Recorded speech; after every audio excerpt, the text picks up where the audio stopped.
Okay. Mic check, mic check.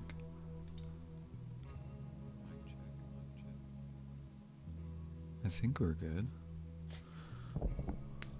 I think.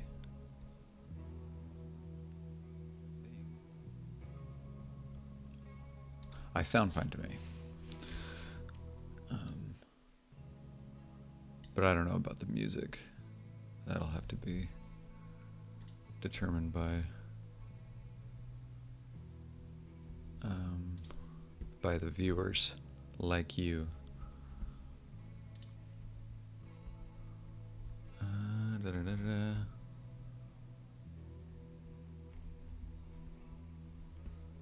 Let's see.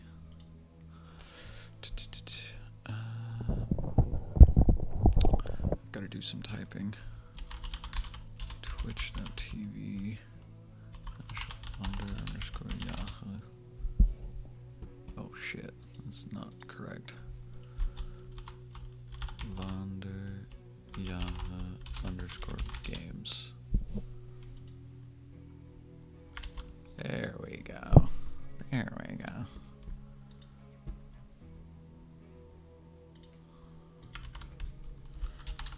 Bonus stream.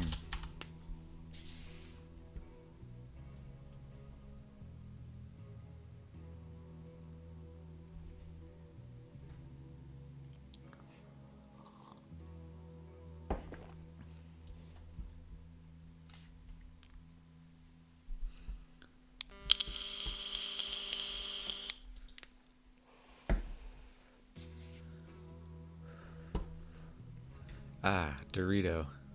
Absolutely. Welcome. What the fuck?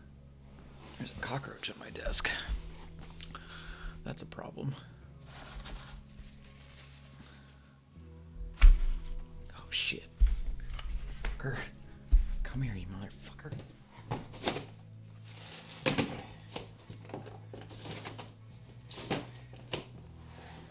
Oh god. Oh, you were just eating Doritos? Okay. Well, I was capturing a cockroach that was on my desk. So, I hate them. I hate those fucking things. They're too fast. Luckily, in Germany, they're the small ones. They're not the crazy tree roaches that are in the South and Midwest. Those things are insane. Those cockroaches are like, holy shit, dude. Those things are huge. I've never experienced cockroaches like that. Because in Utah, we don't really have them where I'm from. I'm from Utah. So yeah, we don't really have bugs. I mean, we do, but they're all really small. Because it's so hot and so dry. I have dubia roaches from South America for my bearded dragon. I'm sure it's super pleasant. I don't even want to fucking look it up. don't even want to look at them. I hate cockroaches. So of course I moved to Southern Illinois, where they're, the size of house cats. Fucking monsters, man. These things are awful. They're huge and look similar to hissing roaches. Holy poly bug sections on there. Great. Wonderful. I fucking hate those things. I need to write like a story about them or something though.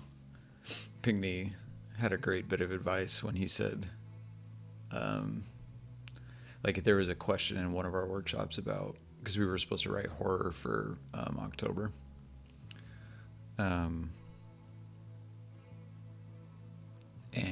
somebody said, like, how do you write horror? And he said that the only way that you can effectively write horror is to figure out what you're afraid of and seek it out. So like if you fear spiders, then you need to go be around spiders. And you need to experience the fear of spiders as much as you possibly can.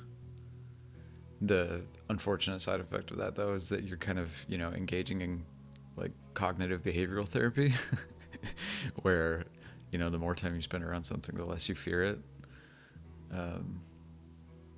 Like, I mean, a year ago, no, but like 3.5 years ago, I had a cockroach been on my desk. I would have closed the stream and left this room.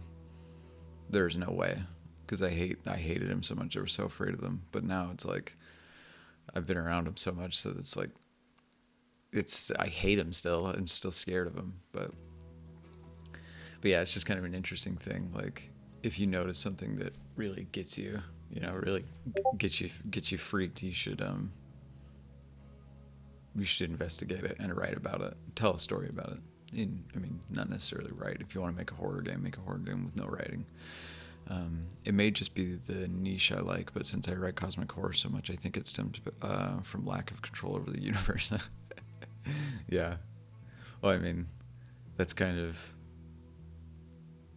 H.P. Lovecraft's whole thing, right? Like, wasn't his quote something like, if you understood the true nature of reality, you would go insane, or something? Which sounds kind of like an edgy teenager, but I think in H.P. Lovecraft's case, rain can moan. Identified/unidentified rodent, welcome. We're just talking about horror. I think there's something to be said about H.P. Lovecraft saying it, because he was a legitimately kind of fucked up guy.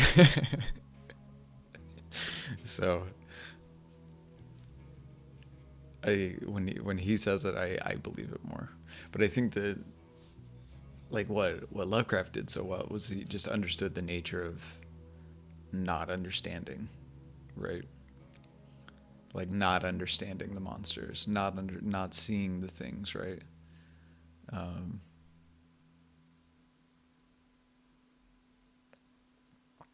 Is the inability of the human mind to correlate all its contents. Is that the Lovecraftian quote? The Lovecraft? Because that sounds correct. H.P. Lovecraft feels like a Lovecraftian horror himself. Yeah, man, his biography is crazy. I mean, it was like, I think like his mother told him that he was too ugly to go outside, and he like believed it. And so he like stayed in his attic or something. I can't remember the whole story, but like, he thought he was like a supremely ugly human being. And his mother was awful. Just horrible.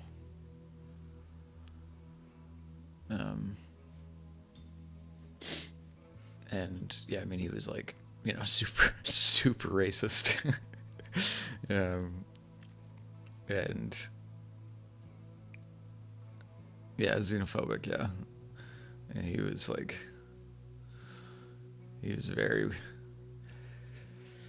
he's one of those people, one of those kind of nutso people who figure out how to channel it. You know what I mean? Like, there's nutso people who don't figure out how to channel it, and then there's nutso people who do. And the nutso people who do are called geniuses, and the nutso people who don't are called schizophrenics. Like, it's kind of how it works. But anyway, speaking of Lovecraft, let's get back to this. So I think I'm not going to be able to do the voices. I'm a little too... How's the music, by the way? Is it too loud?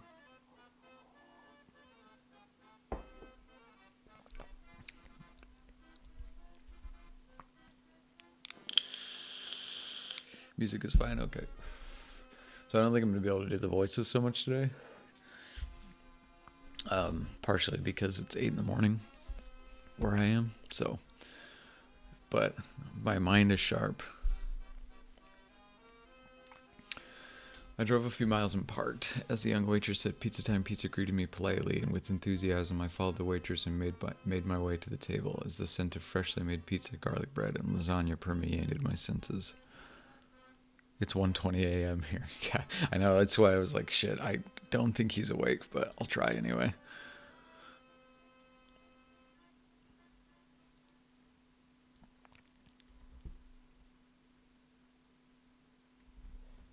Missing. As I had called ahead of time, a beautiful freshly made pie was sitting on the table, complete with a rather large, ornate cutting knife and an oddly decorated cutting board. I made my way over and sat down, figuring I'd better wait until the doll arrives to cut the slices. Hopefully she felt like eating. This place was legendary. Admitted, I think it's admittedly, there was some sort of big scandal several decades ago revolving around the original Pizza Time pizza restaurant, but from what I'd heard, they'd kept their noses clean since then. So, I mean, is this like a reference? Are we referencing something here? I have to admit, in retrospect, that the elevator music they were playing was a little bit odd. Yeah, I would say that this is strange elevator music.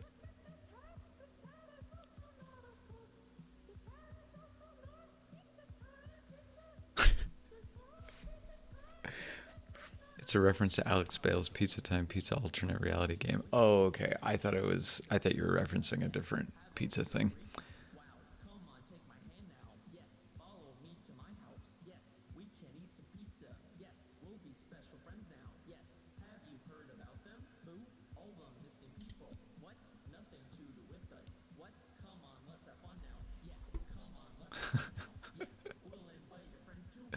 What is it with pizza and horror? I feel like this is like a new thing.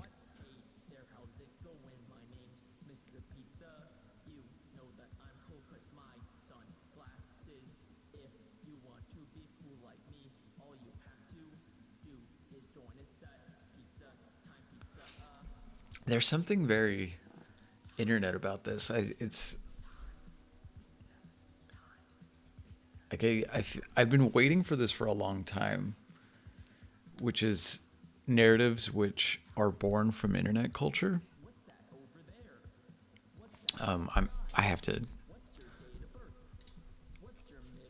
talk about this. I have to mute this for a second.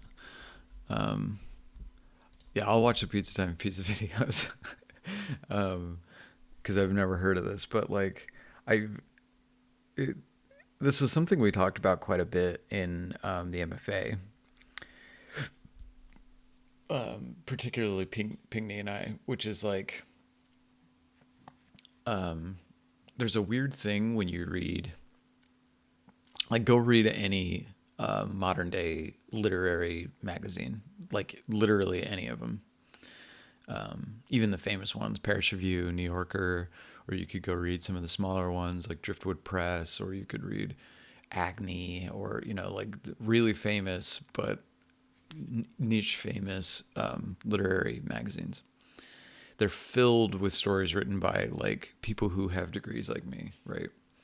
And the thing that's really interesting about them and weird about them is that there's a lot of these stories that are written by like millennial aged people, people between the ages of 27 and like 40.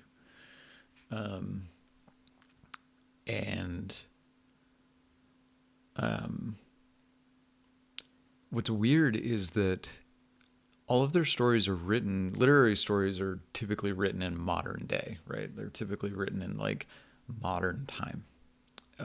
Because usually literary writers think of themselves as kind of like these analysts of their generation kind of thing, which is the absolute worst thing you could possibly think of yourself if you want to be a writer. But the thing that's really weird about them is that despite all their stories being set in like 2021 or 2020 or 2019 or even, none of them have phones, and none of them text, and none of them look up anything on the internet. It's like it's this weird thing where their characters live in 2020, but they kind of exist in this nether realm of it's like if 2021, it's like this alternative literary reality where the internet doesn't exist and nobody has phones. It's a very strange thing. And I think it's because writers look at phones and technology and these communication methods as like being trite. And that if you're examining them, then you're cheapening you're not talking about the human condition, man. You're talking about phones. And it's it's boring, dude. And like the writers I know are like they like, you know, they hold it as a badge of honor that they don't understand how to like set up a Zoom call or like use Twitch. You know, like they're proud of it. Like, oh, I'm a Luddite. Well, okay, you're a fool then. So yeah, it's like it's this weird thing where in like mainstream literary writing, there's almost no discussion of modern culture. It's all like discussion of modern culture if it was the 80s. You'd enjoy the ARG unfiction thing, I bet. It's internet based generally. The stories are full of mystery and very well thought out. My stuff is an ARG element. Okay, cool. Yeah, I mean I should look into that stuff more. I just never understood how to get into them. Like I've looked at ARGs and I know about them. I like if you were to list a list of like the famous ARG names, I'd be like, oh yeah, I remember that one. I remember that one. But I've never really understood how to, you know, get into them. Yeah, so it always felt like ARGs were like you kind of had to kind of be there when they started, kind of thing. I'm surprised that kind of community is real. The ARG community or the literary community? It's usually pretty interactive. Okay. Yeah. Maybe if you could shoot me in the Discord, don't do it in Twitch chat, but maybe shoot me a link on like starting on one because I'd like to play one. I think it would be fun. It's kind of the exact thing I want to look into because I just want to see more stuff. You know what I mean? Like I just want to see more narratives that are like, oh, the literary one that doesn't like modern times. It's the literary community. Like it is the literary community. You get the occasional one. Like there was a really famous short story that came out in the New Yorker about like Tinder dates, you know, Tinder, the dating app. It was about like Tinder dating. And it wasn't a really good story, but I mean, it was better than anything I've read because it got into the New Yorker. And I mean, that girl is huge now. She's gargantuan off that story, in that world. And I can't even remember what it's called. I mean, I think that it's just the literary world is just slow to move. It just is. It's just really slow because they all are still reading stories from like the early 1920s and they don't have any interest in updating that because they just want to be Hemingway. Like they're like, I just want to be Hemingway. I don't want to do anything new. The elements I've thrown into mine is spread around the internet and connects to the visual novels I've made with hints, clues, etc. on several YouTube accounts, a really weird website, etc. Cool. Okay, so we can get back to this now. Sorry, I got distracted talking about, once again, one of my favorite things to talk about, which is why literary fiction is annoying. And particularly not particularly good literary fiction writers. Another one of those fainting spells of mine. That was surreal, though. It was the Pizza 10 Pizza Man and a bunch of macabre imagery. I'm really starting to believe that I'm losing my marbles. I think at this point... Here's something I'm thinking. No, never mind. I'm not going to say that. Instead, what I'm going to say is, I think because I knew that was was one of his episodes. You know what I mean? Like I knew that, and I feel like I've known that for a while now. Like the last couple I've known to be one of his episodes. And so I'm thinking maybe you can just not have that anymore. I mean, maybe not. This is not like a definitive, this is just my perspective on it. But like, I think maybe you could get away with not saying that they were, but once again, I mean, who knows? Maybe somebody else reads this and they're like, I still don't know what those are.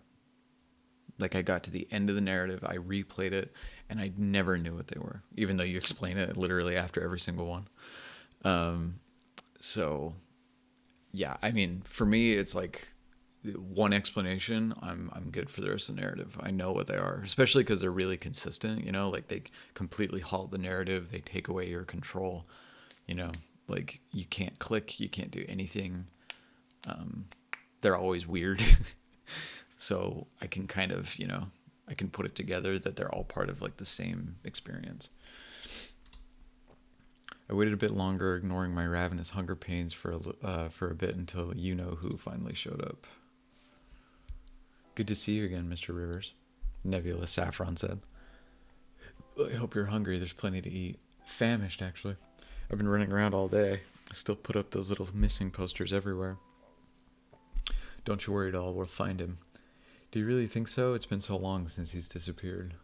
She rested her head on her hand, a saddened expression on her beautiful features. Well, there's something that I've got to tell you about my progress. It sounds nuts, but the more I look into it, the more it looks like some kind of crazy cult happening. Oh, this is Detective Rivers speaking. There are a bunch of conspiracy theories going around about Hollywood types taking kids to harvest something called adrenochrome from them, allegedly to stay young. It's nuts. Tears began to form in her eyes. I reached over and gave her a hug, comforting her. The good thing is that I think I have some leads on the people who I think took him. Really? She took a napkin and dried her eyes. Yep, sure do. Just let this sink in. If we don't find him, I can help you make another one sometime. Not gonna say that. I've got leads. We're gonna find Charlie. Detective Rivers. You're so tired it seems like you're tearing up.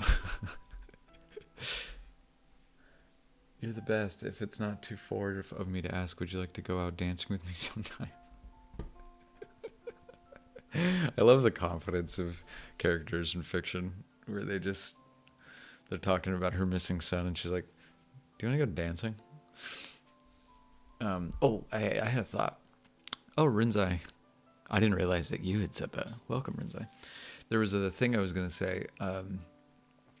I think something that could be helpful. So, like, typically in most of the visual novels I've seen, they have, like, you know, one character here and one character here. And that kind of helps you understand who's talking. But in this one, I noticed that we don't have that, which is I actually kind of like. I think it's nice. It feels like the entire narrative is in first person. However, there's been a couple of times when I have been confused as to who's talking.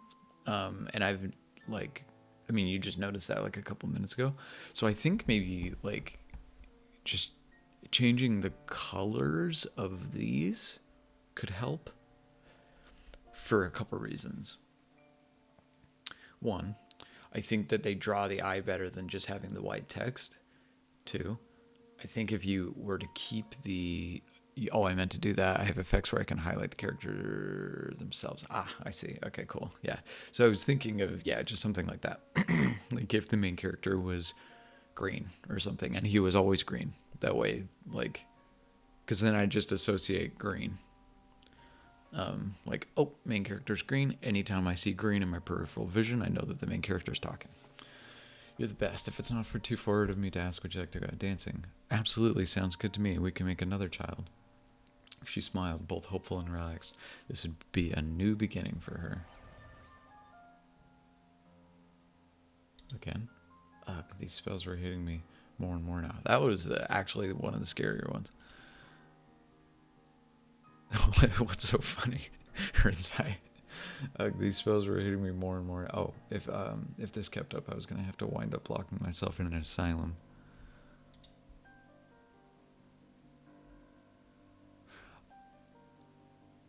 Oh my god, is his name Rank Anemone? It's not Rankane Moan. It's Rank Anemone.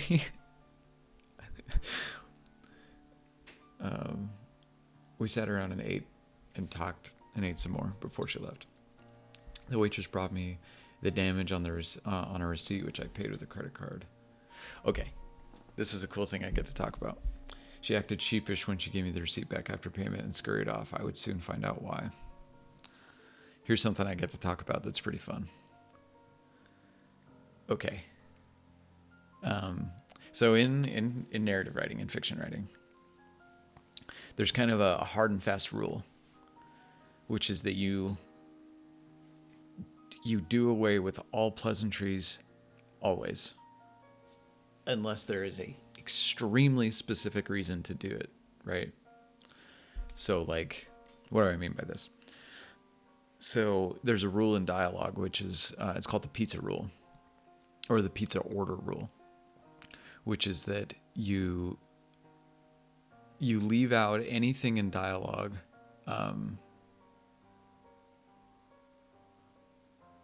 you leave out everything in dialogue that would go in a pizza order, right? So if you were to, call a pizza place, what do they ask for? They say, what pizza would you like? You say, I would like a large pizza with X toppings, right? These are details that you don't need. Just say pizza. And then the next thing is your address, right? You would give them your address and your name. You don't need to say this in dialogue. Almost ever. Actually, never. You never really want to. You never want to write addresses. They're clunky and they slow down the narrative, and it doesn't make any sense, right? Unless, of course, there's a very specific reason to do so. Next is price, where the person comes back and says price, right? They say, this is how much it's going to cost. It's going to be $27.99 for these pizzas or whatever. You never want to say price. Price is clunky and it slows down the dialogue. It kills pacing. And the last thing is the payment, or no, the second to last thing is the payment method, right? It doesn't really matter. You can just say I paid. We can kind of fill in the details again. This is all coming with many asterisks, unless you have a very specific reason to do so. And then the final thing is pleasantries. So saying hi and goodbye. If you'll notice when you watch television, and read books too, but I think a great example is television, because it's one of those that you don't really notice unless you're looking for it.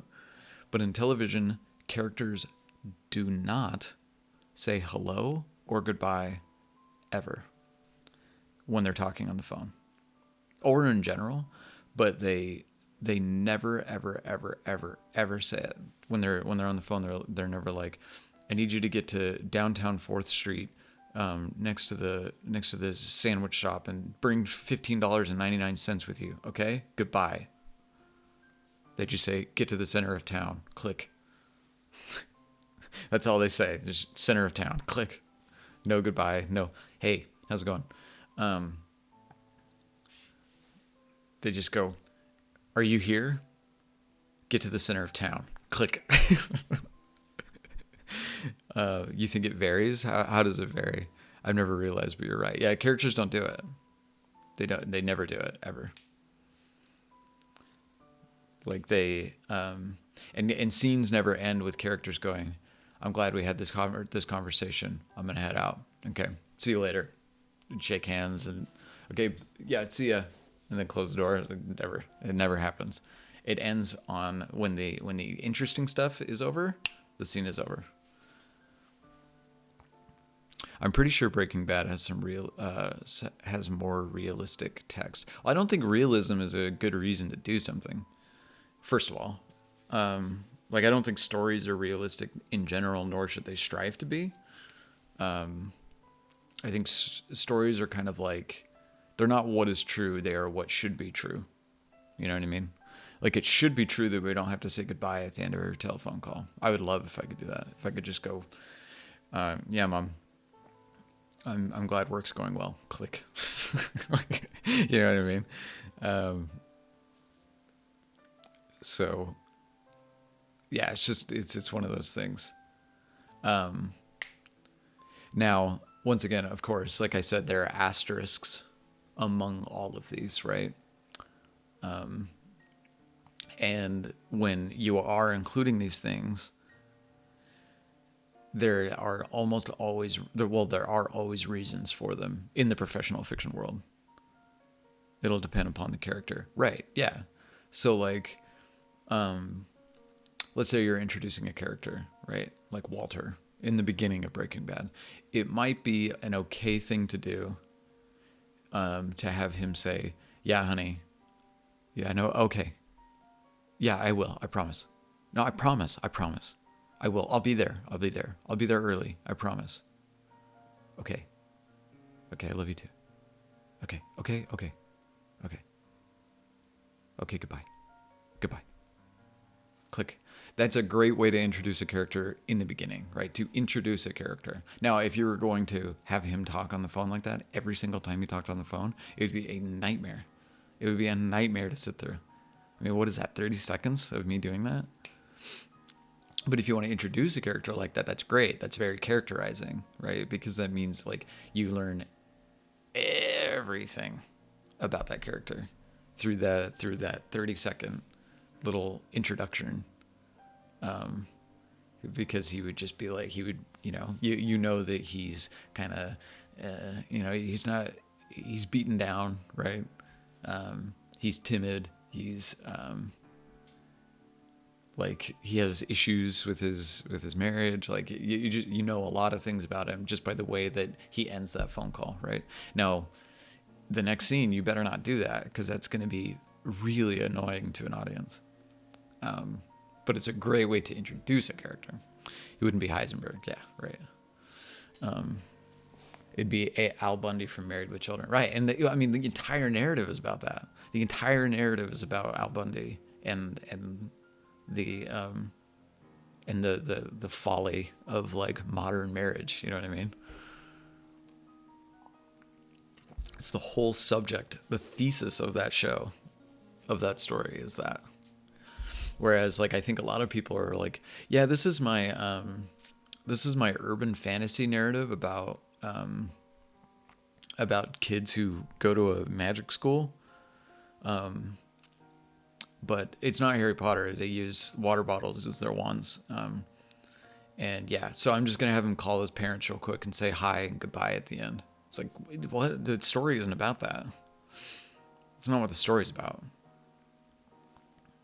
It's not the story about the relationship between the kid and his parents. The story is about him being a fucking wizard. You know what I mean? Like, does anybody talk on the phone in Harry Potter? There are phones in that world. It's not what the story's about, though. Okay, sorry. Let's get back to this. Very rarely. Yeah, and it's always like a side character. And I bet you they don't say hi and goodbye. Yeah, Muggles use them, right? Which Muggles are background characters, right? Other than like the Dursleys. On the back of the receipt was a URL. Okay, so, like I don't think we needed to know that he paid with a credit card here, just to bring the example back to what originally sparked it. But like the receipt thing, that's great because there's a URL on the back of the receipt, right? And this is important for the narrative. Muggles and their ball pens. I headed back to the office to look it up.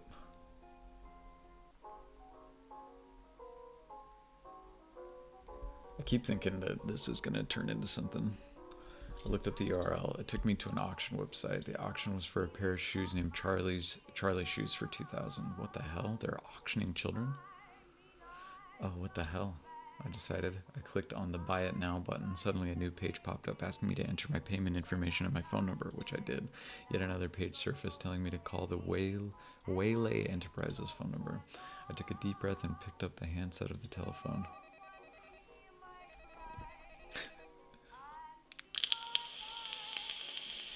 So his name is MK.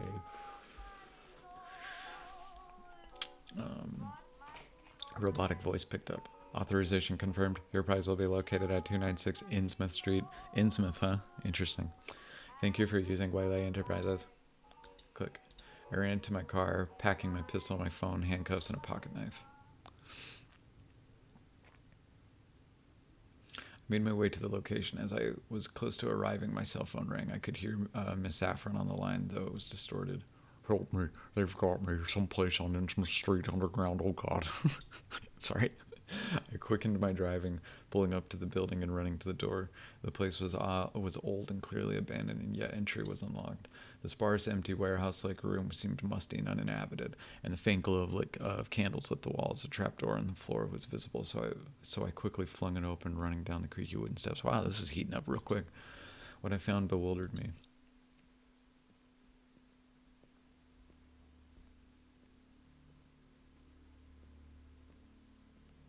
there, sloping downward, was a long tunnel, apparently the entryway to a cave deep in the earth. I walked for...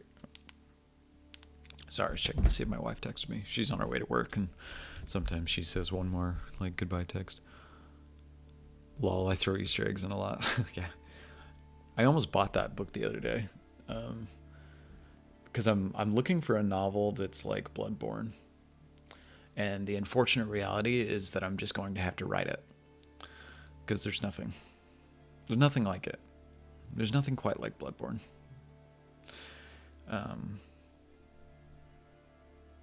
Goodbye texts are realistic. Yeah, they are realistic. Apparently the entryway to a cave deep in the earth. I walked for ages, making my descent carefully, while also taking note of my surroundings.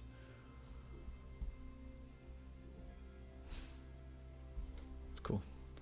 I was then made privy to something beyond belief, impossible by any reasonable stretch of logic, and yet there it was. An ancient, huge underground chamber, perhaps a tomb of sorts, carved out of the rock facing. Great game. I think the From Software games are... I genuinely believe... I'm going to do a whole series on them, I think, when, like... Maybe I'll take a break on the jams, like a 2-month break, and I'm just going to... I can't play them. I've never beaten any of the games, and I never will. I've given up. But I've played, maybe 5 to 10 hours of each of them, and then I just get inevitably, like, tired and exhausted from the brutality of them. Like, it's just not how I play games. I just have to admit it to myself. But I've watched them all played through. You know what I mean? Like, I've sat down and watched, like, no commentary playthroughs, which is probably what I'm going to have to do for the streams. And I think that those games did more for games than I think any games might have done for games. Maybe like the CRPGs, like the Infinity Engine CRPGs, maybe those are in there too. But I think in terms of vaulting games into the status of art, I don't know if there's any games that can compete with the From Software games. Because the From Software games understand the medium as a storytelling medium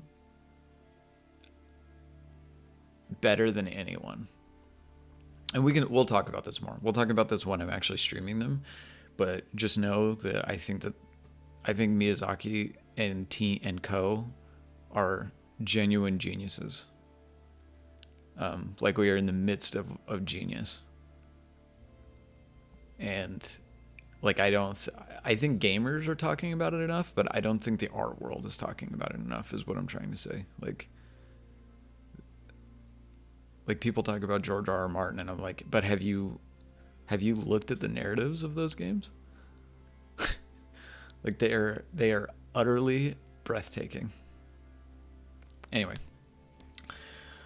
sorry, I keep getting distracted. It's because I ran out of coffee.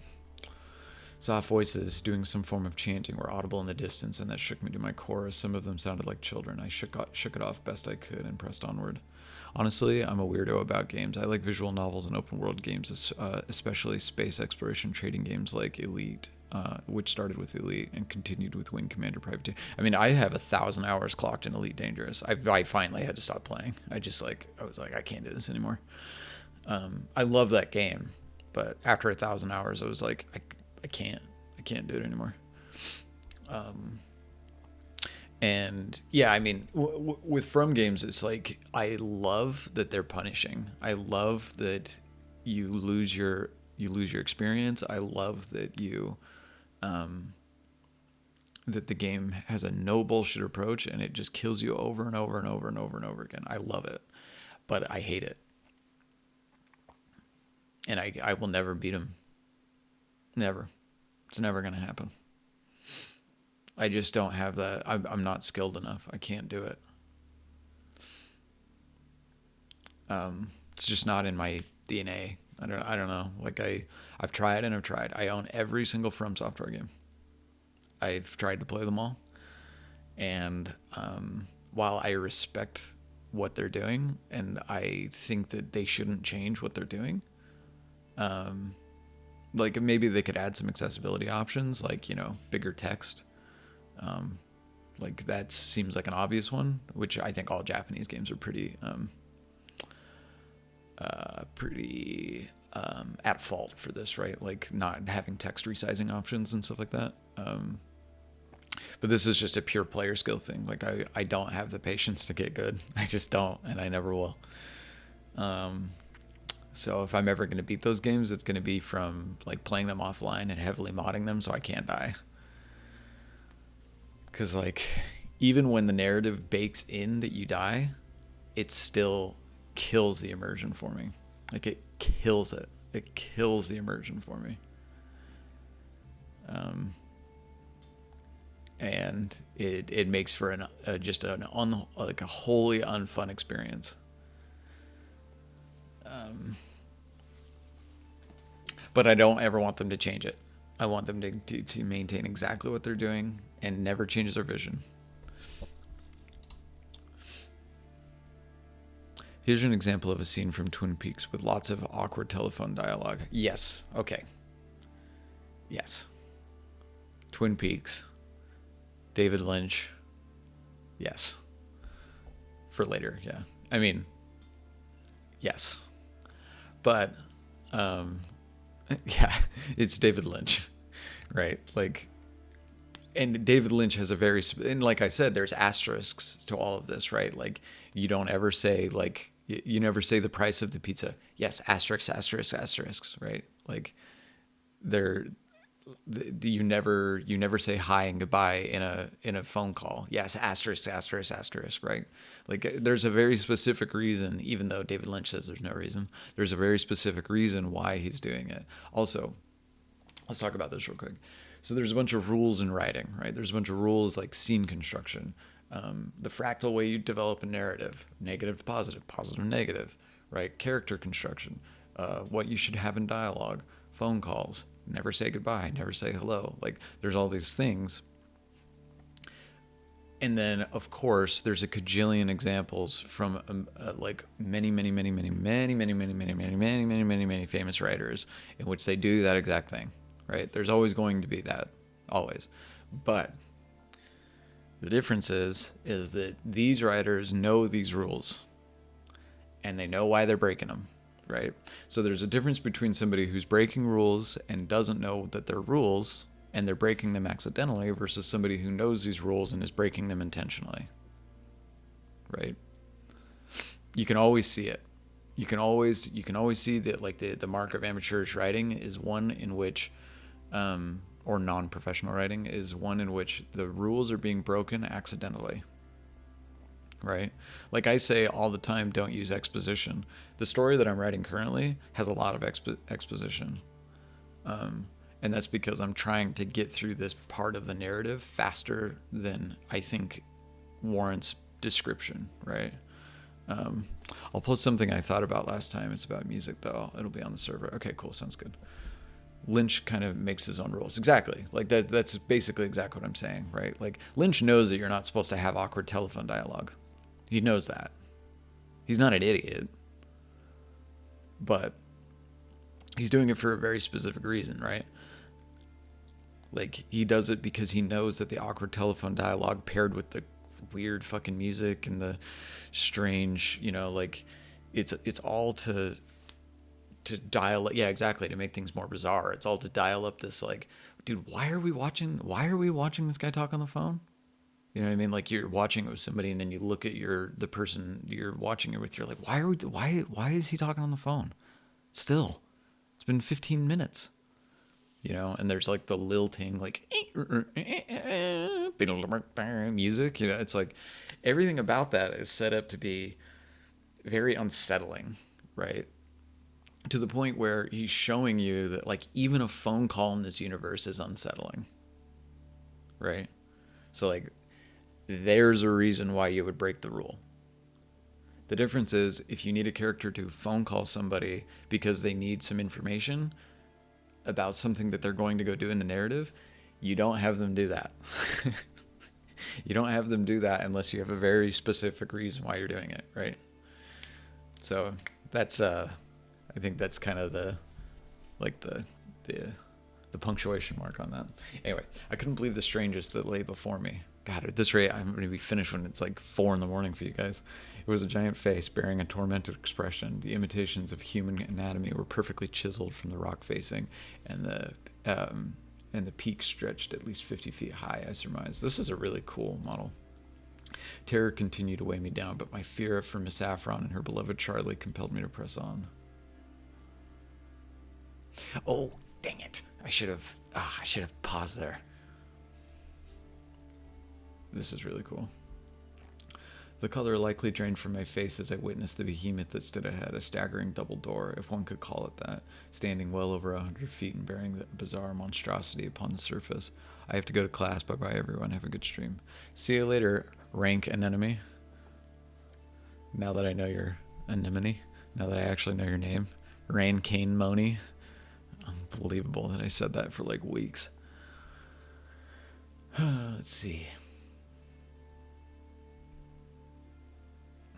Ran Kane Money. I'm an idiot. It's the streamer's curse, man. Like you never pronounce the people's names right. I don't even know if I'm pronouncing Rinzai Gaigen right. I just say that. Between myself and said entry sat a field of human skulls and bones of varying shapes and sizes, some of which looked to be centuries old and others much more recent. Who knows? Yeah, indeed. At the crest of the structure was a menacing eye-shaped carving, which I felt watching me. Right here. It came as a surprise to me that I hadn't passed out as of yet. This was by far the scariest thing I had ever bore witness to, and yet somehow I managed to stay in an upright position. Okay, cool. So I think we can talk about this now. So in the previous moment, he said I was really scared, but the thought of Saffron and Charlie gave me the courage to press on. I think this is a great example of where you can use objective correlatives rather than exposition, right? And this is another good example. I don't think that this is necessarily bad. Like, it's fine to read it this way because the medium kind of allows for it, I guess. I'm coming to understand that. But what you would do in print fiction in this particular scene is you wouldn't have lines like, this was by far the scariest thing I had ever bore witness to, right? You wouldn't, that's just not something you would write in print fiction. What the pros do, in print fiction is they would set the scene. So when he gets to the beginning of the tunnel, they would make particular note of his flashlight, right? They would say, I had a black Mag 10 flashlight with me, right? And I shined it on the outer edge of the cave, right? And then they would note that flashlight, and then that flashlight, they would change their description of the flashlight as the scene goes on, right? So as he walks down in, the flashlight would be kind of shaking, right? Because he's scared, right? So the description of the flashlight is the description of the protagonist's feelings. And that's what an objective correlative is. So, he's the flashlight is shaking, and then it would stop, right? He would slow down, and let's say he's holding a picture of Charlie or something. So the flashlight's shaking as he's looking around in the cave, right? And then he pulls out a picture of Charlie, and then the flashlight slows to a stop, and it stops shaking. That means he's not scared anymore, right? And he puts the picture back in his pocket, he rolls his shoulders, and he walks further into the cave, right? And then when he gets here, the flashlight starts shaking again, right? And that means that even Charlie can't help him overcome this fear, right? To the point where he has to put the flashlight down by his side, right? Everything about how he interacts with this flashlight is doing all the work of, this was by far the scariest thing I had ever bore witness to. And so that's how you can do That's how you can do the exposition through description, and the through description is always the more interesting, always the more interesting way to take. And it's also the more fun way for the writer, because then you always get to come up with a new creative way to talk about why somebody is scared, right? An exposition through the flashlight as a proxy for his fear. Exactly. The flashlight is his fear, right? And you'll notice this with really good fiction writers. You'll notice this all the time, all the time. Like, basically, my advice to most writers now, especially this was back in my MFA too, was that anytime they weren't sure what to do with the scene, add an objective correlative to it. That was like almost universally my advice. Is find an object, correlate it to an emotion, and do it, and add it to the scene, because it's almost always better.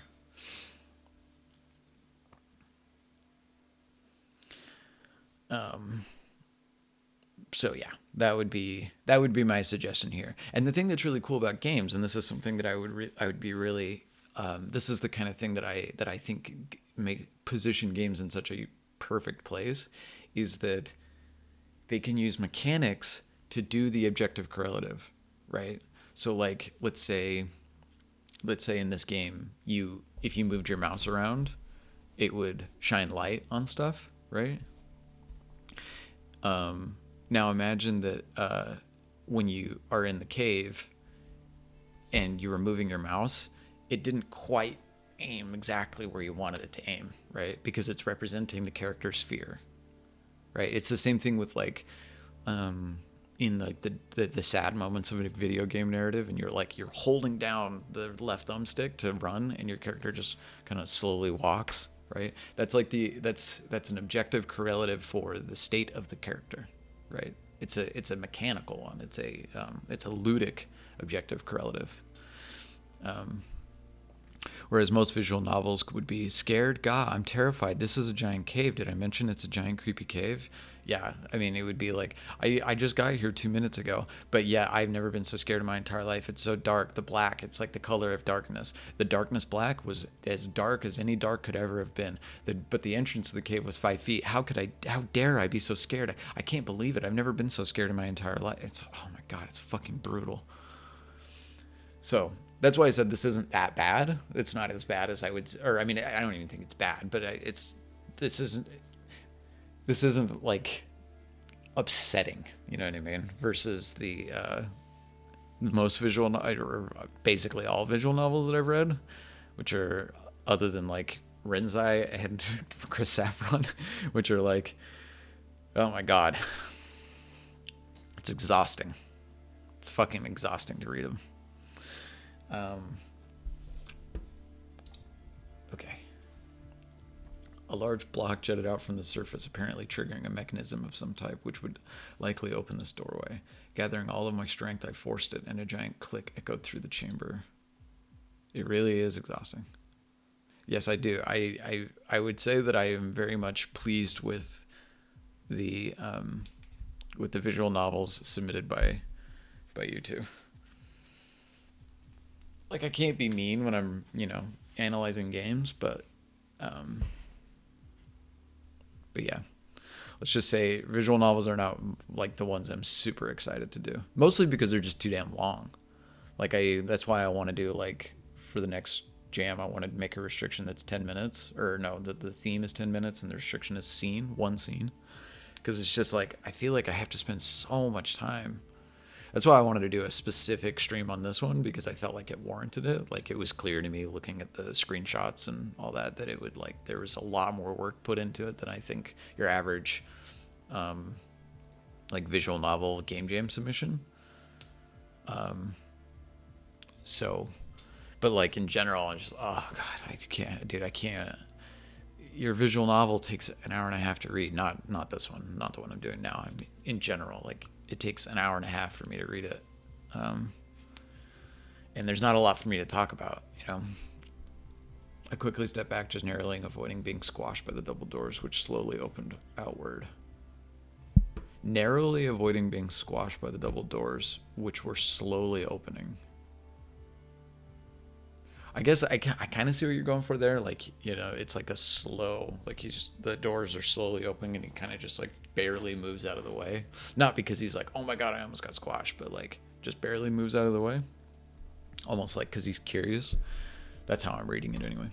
Beyond the aperture lay a huge dark tunnel with the occasional lit candle along the wall, dispensing barely enough luminance to navigate. At the far end, however, seemed to be a distant light source along with the locale of the aforementioned chanting and screaming noises. Creepy doors indeed. I took a few deep breaths and trod on, moving deep into the structure. Tingles rode down my back like electrical current as I heard Miss Saffron ahead, pleading for me to come to her. I increased my pace, pulling my pistol and making it ready. Oh, gun. He has a gun? That should be his objective correlative. Guns are excellent objective correlatives. There's so many moving parts, you know what I mean? Like if he's afraid, he can check the ammunition. You know what I mean? He can like pull the hammer back and forward if he's afraid of it, and then when he hears Miss Saffron crying, he can go. I mean, you didn't know, right? Like if you don't know about objective correlatives, you don't know that you can use them. That's the thing. That's the reason why it's the mark of somebody who hasn't had the education, who hasn't been like if you haven't been introduced to these concepts, you don't know that you can use them unless you accidentally use them, right? I mean, I was an absolutely shit writer until I was 27. When I met Pinkney and he said, here's what an objective correlative is. And I said, oh, and then I was a pretty good writer. Like, it's just how it is. But if nobody tells you, because that's the thing that's so annoying about writers is they don't fucking tell you this shit. Writers don't, like, when you read George R.R. Martin, you're like, George, how did you do it? And he's like, well, I just wrote my books in my office and I had a great time. It's like, no, you didn't, you asshole. You know what an objective correlative is. Fucking don't lie to me. Why are you not telling me? He's like, I'm just a gardener. I like to sit with my books and things. Like, shut up, you fucking dick.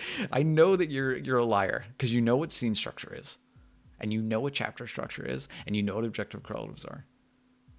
So when writers ask you, how did you do it? Just tell them objective correlative. God, like anybody's going to compete with you.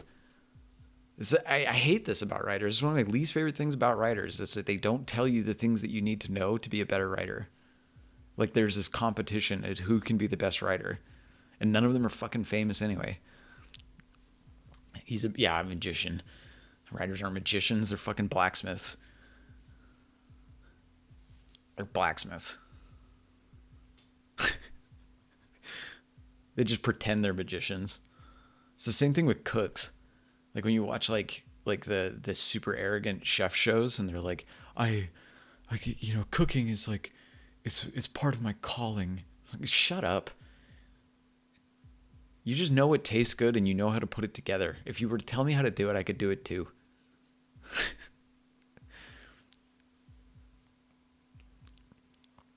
You know what I mean? Like I genuinely believe this. This isn't like a joke. Like I genuinely believe that there's nothing more to writing than understanding the rules and practice. As long as you know them, as long as you know the rules and you know like the techniques. Like I think that writing is one of the easier things to do. I think painting is harder than writing. Like painting actually requires like wrist skills. You know what I mean? Like it requires a steady hand. I mean, you can do painting without it, but like, let's say you really wanted to be good at like one specific type of painting. You're like, I really want to do like Rembrandt type stuff. You know what I mean? Like you literally physically might not be able to do it. But like with writing, you know what I mean? Like you can, if you know the rules, you can record it and then have somebody type it for you if you can't type. You know what I mean? Like because writing is just rules. That's all it is. It's just rules and creativity. It helps to have something to express. Yeah, I mean, but I think everybody does. Like because writing is like expression is just existence. Like if you've lived, then you can probably do it. Like Flannery O'Connor, who's one of my favorite writers ever. said that if you've survived childhood, you can be a writer. Because there's enough material to go on, right? Like, basically, every human being has experienced trauma. And if you've experienced trauma, you can write. If you've experienced humor, you can write. You know what I mean? Just like existing in the world is enough so long as you know the rules. So long as you know what objective correlative is. So long as you know what scene structure is. So long as you know, like, you know what I mean? It has to be well thought out, though. Yes, I agree. I mean, I'm not saying that writing is easy. Writing isn't easy, but it's not, but it's simple, I guess is what I mean. Writing isn't complicated. It's very simple, but it's not easy. It's very difficult, right? Developing an idea is another part of it. Yeah. Yep. Totally. Yeah. All I'm meaning to say is that like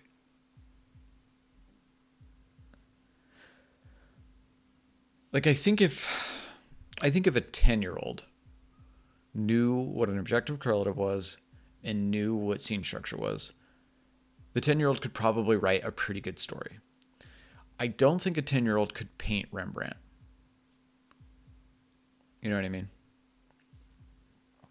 Like, I think that because narratives, this is what makes narratives so amazing, is that narratives are good almost always, right? Like, if a 10-year-old is telling you a story, it's probably pretty fun. But if a 10-year-old is giving you like a painting, I don't know if it's particularly interesting. You know, it's like giant heads and dots for eyes and like hair that's, you know, like literally lines. Like, I think if a 10-year-old handed you a painting that was really good, you're like, holy fuck, like, we need to get you to Juilliard, kid. Like, that would be, you know, more surprising, I think, than a child writing a good story. Because stories they're so ingrained in our consciousness. They're so ingrained in the way that human beings interact with the world. There's a story from Jung's autobiography about that, about painting or about writing. Anyway, sorry, let's keep going. Chris probably fell asleep at his computer. At the end of the tunnel, I came upon something that I cannot fully describe in a coherent manner. That's very Lovecraftian. He wrote an essay that was so good that his teacher accused him of cheating. Oh, you're awake. Okay, good. Yeah, that's interesting. That's interesting about the Jungian kid. The path jutted up from the surrounding rock as a number of oddly shaped hexagonal steps going through some sort of an arch and terminating at a something. It looked gelatinous and rotated slowly. The sounds that I had previously mentioned, in fact, were coming from the object itself. As I stepped close to it, fearfully, I gazed. What I saw within it appeared to be people some distance away in a room of sorts. I could not discern most of the individual faces, but there looked to be a number of robed figures displaying ceremonial daggers. Some of them lurked over altars with people laying upon them, and others were gathered in a semicircle around Miss Saffron, who was standing entranced, for lack of a better term. I mean, I don't think you need that for lack of a better term. But you could probably describe her. You know, downcast eyes, head a little to the right, that kind of thing. Ignoring my sweating body in absolute fear, I made my way into the somewhat spherical gate with heightened resolve. She was entranced, bro.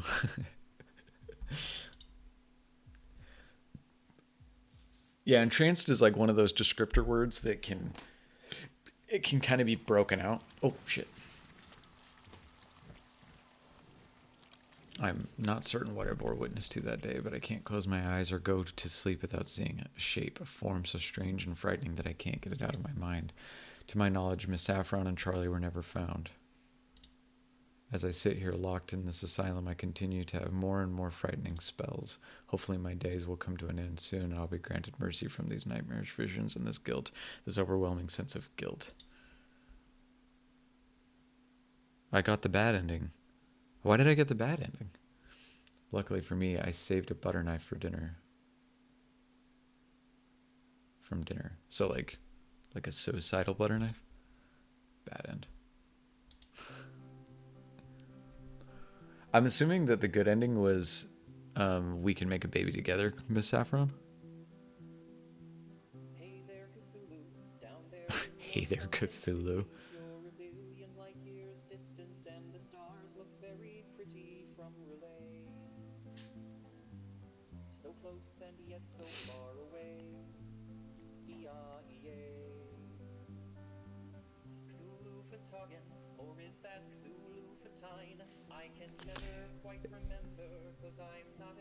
Oh, then how do you get the good ending? Also, is I love those. Um, isn't it pronounced Kalulu?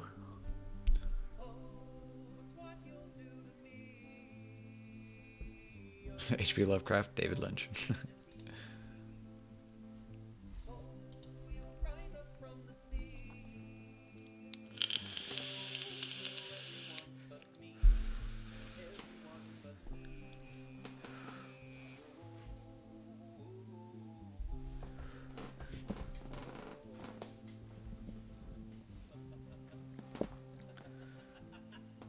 It's supposed to be, but it wound up being Cthulhu over the years, right? Yeah. Yeah, I figured that it eventually, like, that the original meaning or the original pronunciation was Kalulu. Um, but almost all of those words now do that, right? I've been really interested in German words recently. Like, there's a town about an hour north of where I live in Germany called Worms. It's not pronounced that. It's pronounced Worms, but it is spelled literally worms, like Worms. And I was like, oh my god, that's so cool. Like, imagine if there was a town on a narrative called Worms. I didn't even know that was an option. You can go through and skip to the choices to get the other ending. Yeah, I guess it depends on how fast it is. I'll just like skip, and then anytime there's a dialogue choice, just go, which one?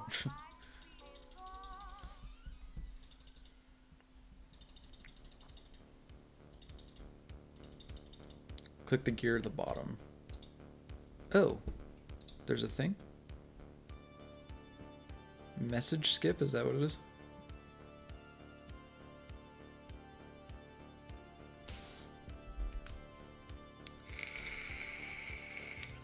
That's awesome.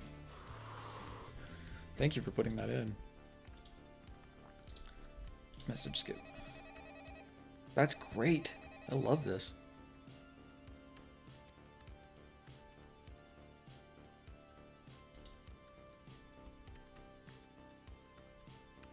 I think it's fucked with the music a little bit though.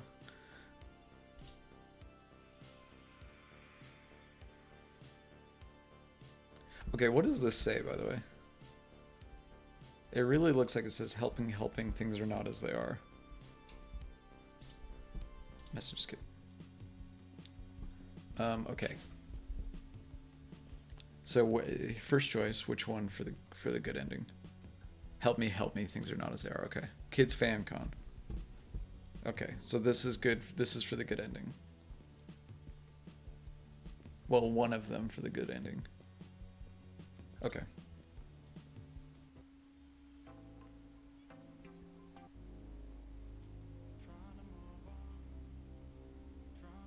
Well, the better ending. Okay.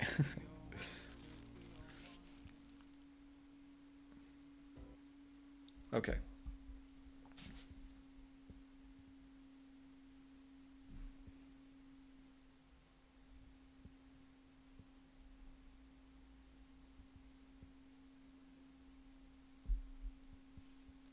Oh, information on Kids FanCon. Okay.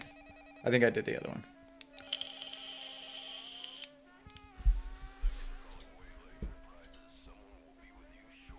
Oh, Waylay Enterprises. Oh, can you not skip this? I actually kind of like that.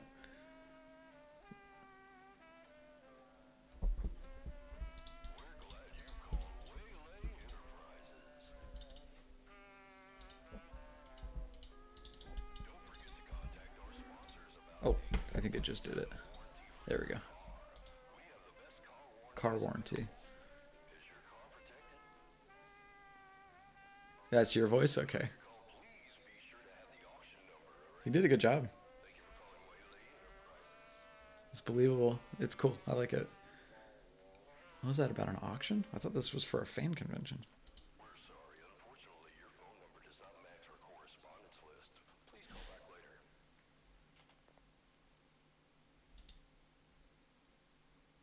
That was creepy. Yeah, indeed.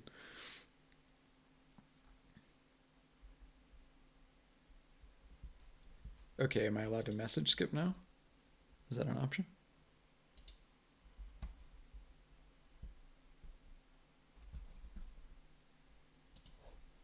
Yes, okay. Okay, we know that one.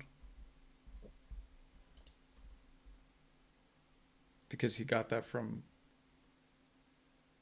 the second guy he talked to, right? Seems legit. Go to the tour bus after the convention. Secret names. All of this sounds innocent enough at face value, however, with unexplained vanishings. Yeah. Message skip.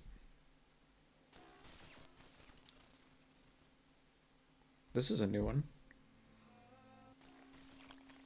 God, it's almost creepier when it's in fast forward. It's like a fever dream.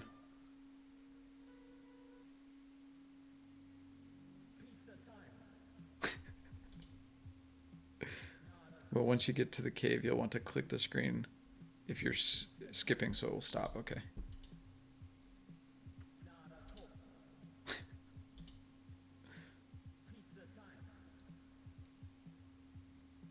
He is such a nice chef.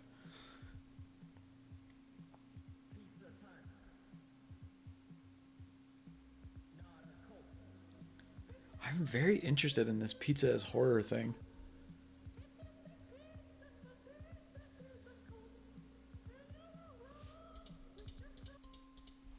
Okay. Wait. So message skip. Okay. Okay, giant double door. Got it. So I've got leads. Okay. Thank you. Creepy. Oh, stop. Stop. No. Shit. Is this the good ending? It doesn't seem like it is. Oh, it is. Okay, good. Sorry, I tried to click, but it went so damn fast.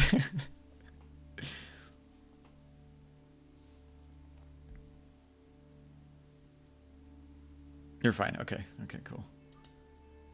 Nebula Saffron was standing there in some sort of ritual outfit in a bizarre trance of sorts, strange sounds emerging from her throat. Her skin now had raised marks on it that were clearly of an occult nature, perhaps branded there by torture.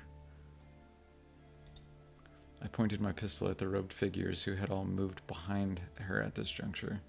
Suddenly, a chorus of reverberating voices filled the chamber, all in varying pitch, yet in a terrifying harmony. The most prominent of the voices was coming from Miss Saffron? You have entered my chamber. Your mind has been lost for such a long time now. What in the hell was I witnessing? I stood absolutely motionless and unable to move. Motionless and unable to move her. You can kind of just pick one there for like future reference. You know what I mean? This is something that is super common. I mean, like everybody has this thing that they do. Pinckney talks about this a lot. Where, yeah, it's redundant. Where like everybody has this. Every single writer has a redundancy that they can get at, that they can only get out of their writing through editing. So like Pinckney's, he said that anytime he ever finishes a short story, he immediately hits Control F and then searches the term turn or turned, because he knows just it's a tick. Like all of his characters will turn to say something or turn to leave or turned to. It's like the act of speaking implies that the character is facing the other character, right? So unless you specifically want to say that he turned his back to him to say it, then go ahead and say it. But if it's just the character is speaking to somebody, you don't need to say they turned to speak to them or he turned to leave. You know, leaving implies that he turned to do so, right? And it's just one of those things. It's just everybody has one. Mine is started. Every character, for some reason, I have is they started to get up. I turned my back on love. Every character that I have started to get up, they started to fight, they started to open the door, they started to cook, they started to, like, I don't know why, but anytime I finish a story, I immediately go back and I search started and I fucking delete them all because they are terrible. You're the first person who has ever streamed anything of mine who has been able to read all of the words correctly. What do you mean by that? But did they start to start? I mean, some characters have started to start. It's true. They have started to fight. Or tried. Tried is another one. I do it all the time. I tend to use large words sometimes. Oh, yeah, I mean, yeah. Me too. Wow words, yeah. Yeah, I tend not to. Like, I know them, but I tend not to. Sesquipedalian. I mean, this is very Lovecraftian of you too, I think. Like, Lovecraft, you know, he's famous for a cajillion adjectives. You have lived many different lives, shifting to different manifestations, all of the all-in-one throughout time, but through the epochs, your original identity has been lost. Somehow I managed to muster up the courage to speak. What in the hell are you talking about? What is all this? Who are you people? Oh. 3 other familiar figures walked out casually as I felt even more unease. They stood there just staring at me. Oh God, I thought they were in on this too. Meet the parents. This is my father, Christopher Saffron.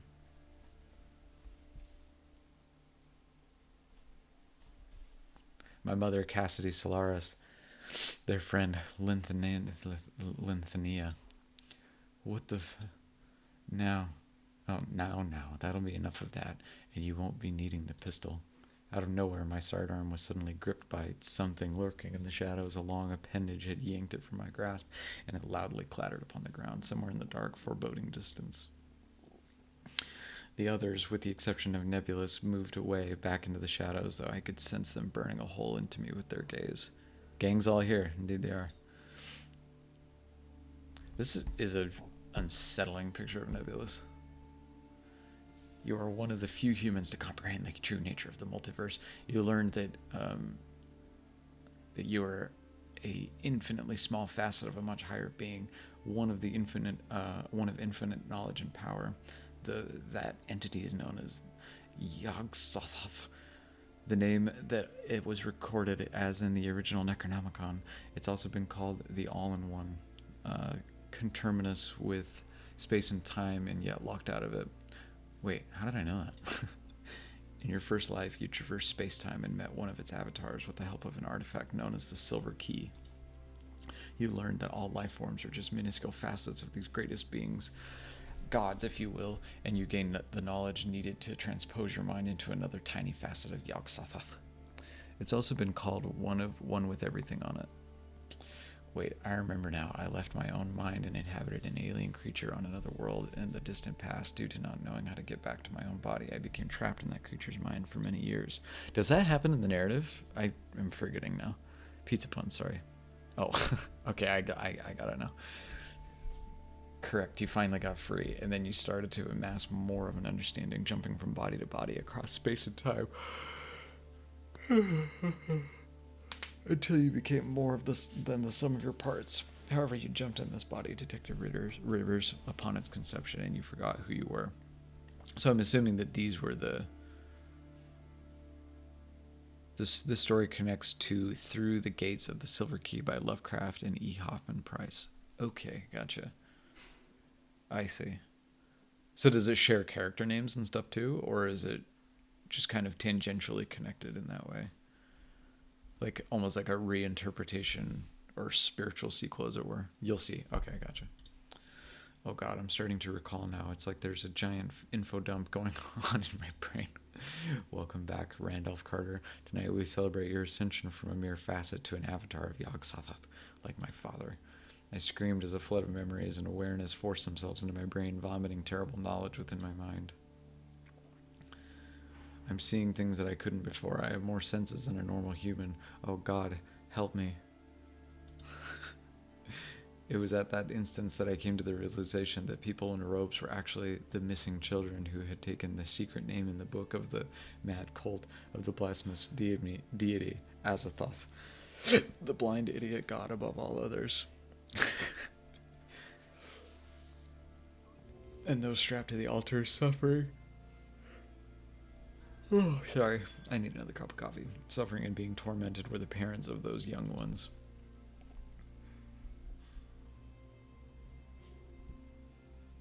I would say that this is the worst ending. At that moment, I caught a glimpse of a giant creature, or perhaps just its face, or what I assumed was a face in the darkness. From its maw, wriggling tentacles were connected to Nebulus's back, controlling her as if a puppet. Oh, I see. Yeah, this is creepy. Surprise, the kids were the bad guys. And now we feast. Best date ever, I cackled gleefully. Now I now felt a group of tentacles form from my own back, connecting me to the madness of all-knowing Yog-Sothoth. As I ran over and took a bite out of one of the parents, enjoying the feeling of their blood spraying all over my body.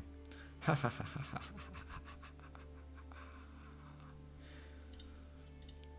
Nebulous Saffron cackled along with me gleefully and maniacally, and I knew that nothing would ever be the same. Sometimes, you know. I actually think it would be cool if, like, his language slowly, or, I mean, not necessarily slowly, but kind of transformed into the Lovecraftian, you know, language, to the point where it's like, you can't even understand it anymore. You know what I mean? Because, like, his consciousness is transforming, and his language would therefore transform with it. I mean, it doesn't have to be the case, but I just thought, you know, just kind of a thought I had.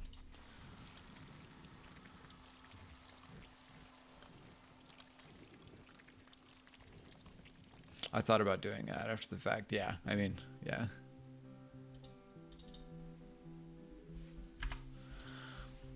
Well, there you go. I'm going to mute this. Hey there, Cthulhu, down there in your sunken city. It's a trip. It's cool. It's really cool. I particularly loved I mean, you knew this already, but I particularly loved the like visions. I thought those were great. Like this stuff. I thought those were excellent. They were the highlight to me, because they always took me by surprise, even though I knew that there was going to be more. You know what I mean? But I loved them. And I really liked just kind of the overall. I love this ending.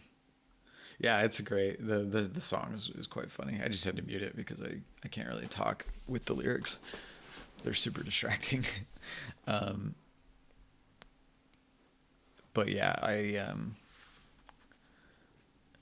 I genuinely liked the overall flow of the narrative. I thought that it went much faster than I would think like a normal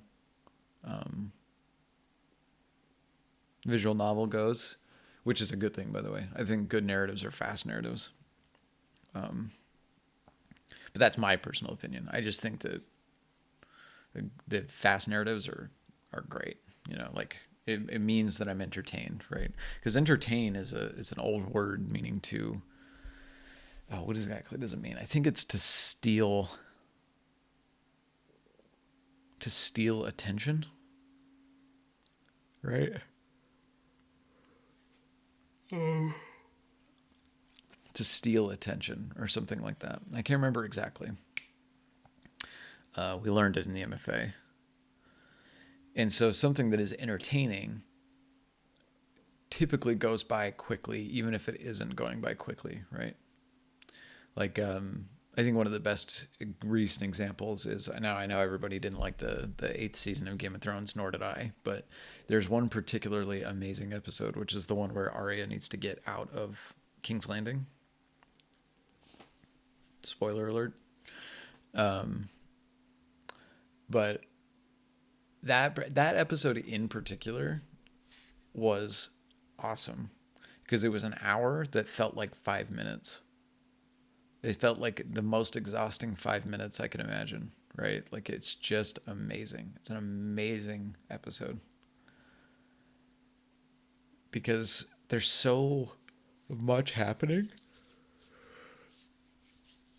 There's so little dialogue.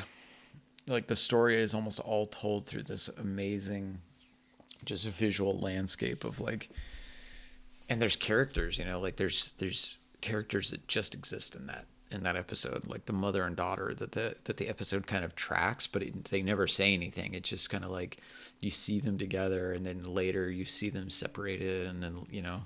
What did you think of the general horror aspect and vibe of the game? That's a good question. So, I would say the moment the visual flashes were by far the most frightening thing to me. I think Lovecraft. I think it's spooky but funny. Yeah, spooky but funny is what I would say too. And I think the spooky. Personally, I think I'm a bigger fan of spooky than I am funny.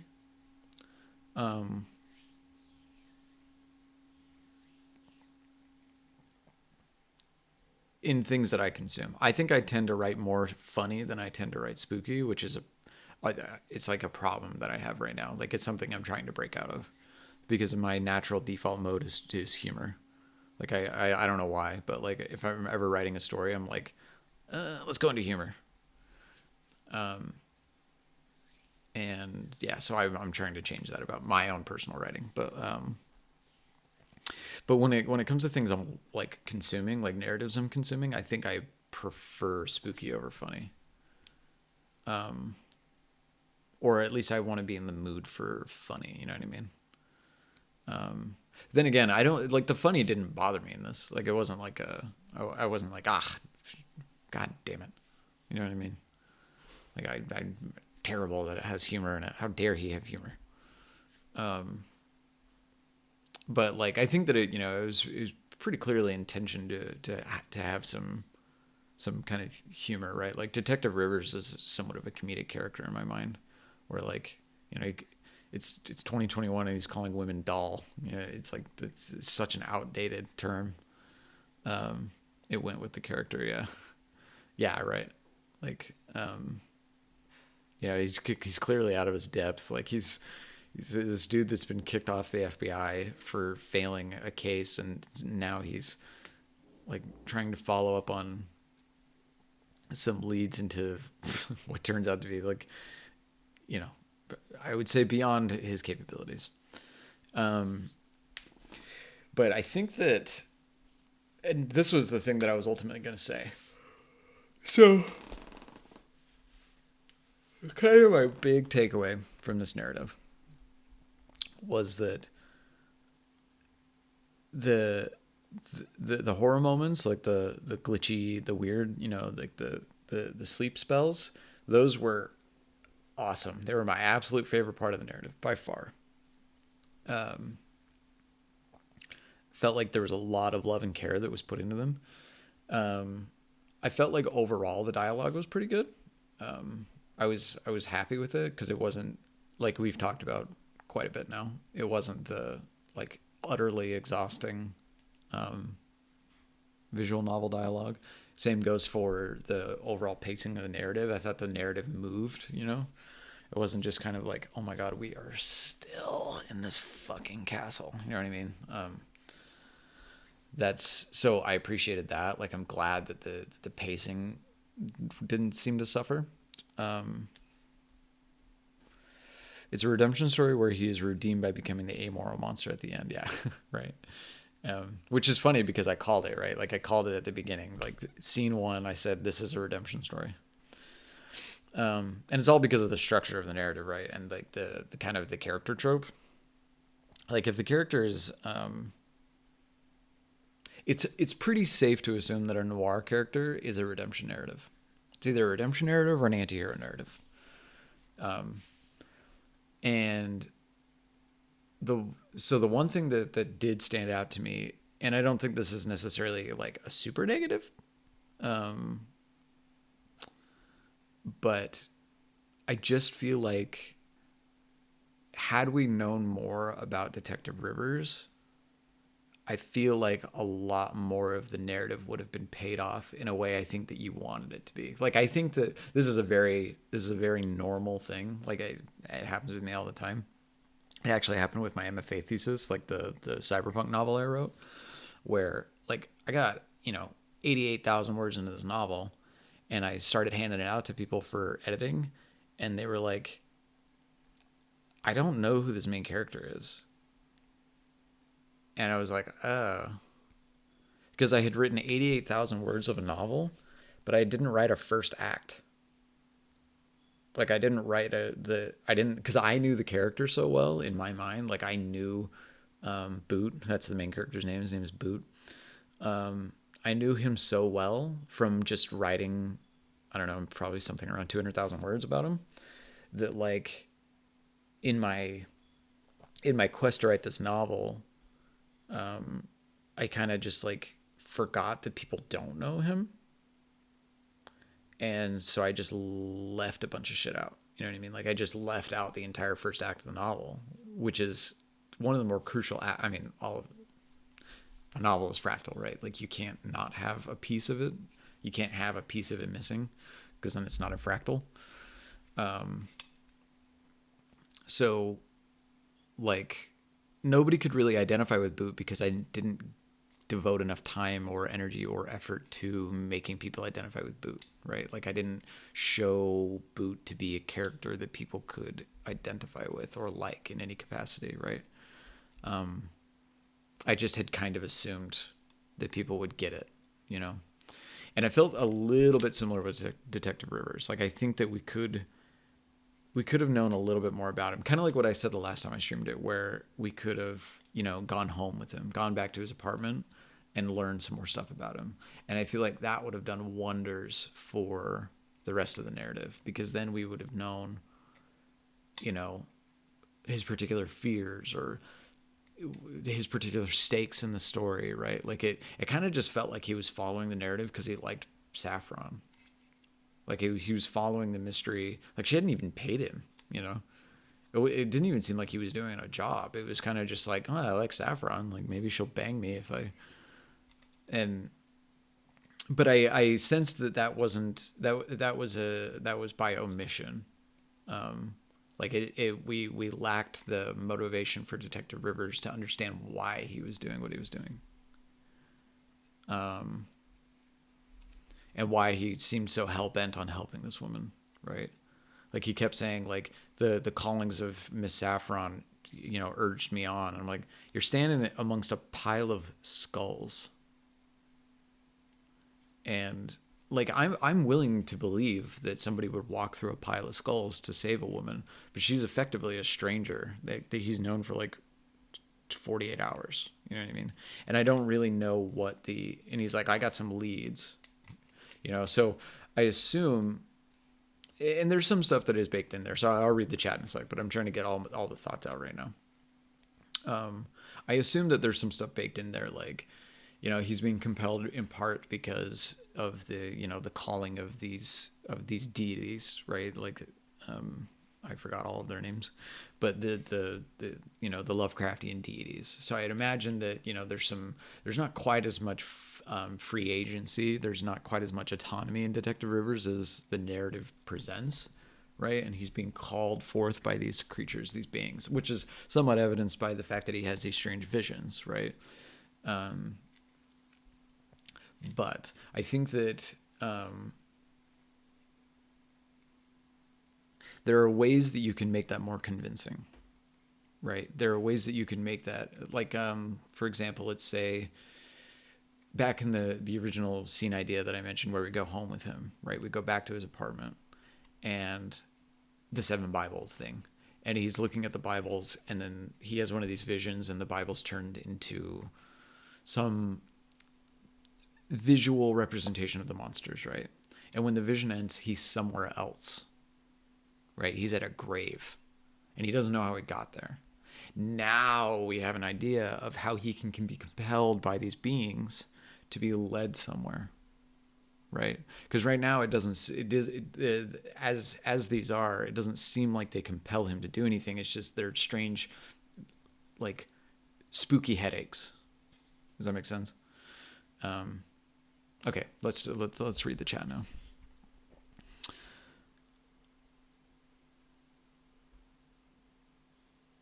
And the other twist was that the kids were the ones in a cult killing people. Yeah, right. Yeah, and that was a fun twist. I did enjoy that. I didn't quite get it until I suspect that it's probably not quite easy to. Oh, sorry. That it's probably not super easy to make tiny robed people, but I think that probably would have. Had you just made them the tiny robed people, I actually would have been super stoked about it. And I think it would have conveyed the same message, and it would have been really cool. But as it stands, I was fine with being told it. So that was, yeah, I did enjoy that. Kids these days, yeah. It was kind of the opposite of my first two visual novels, where it literally had a ton about the protag. Went to his house. Yep. Let's see. Wow. What is WoW in reference to?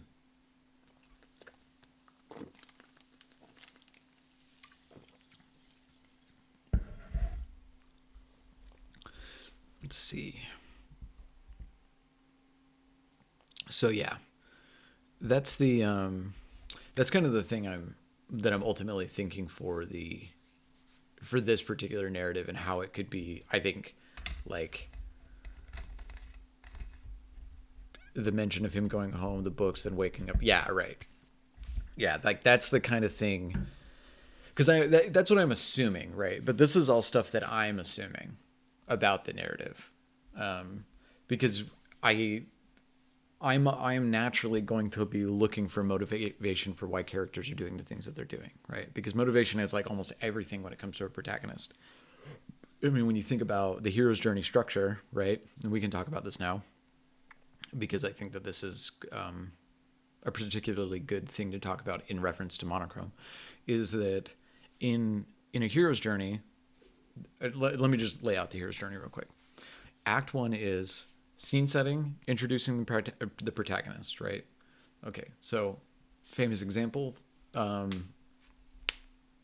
Skywalker.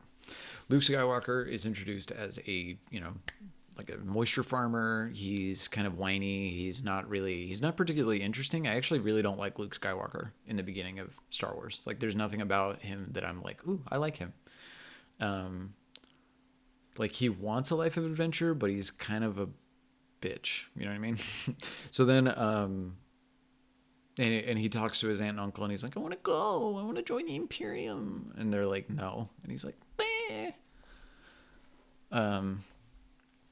And so in these quick couple of scenes, we understand that Luke Skywalker is a young kid who doesn't like his life, and he wishes for adventure, right? This is a very normal, very, very, very, very classic narrative structure for a protagonist, right? Okay.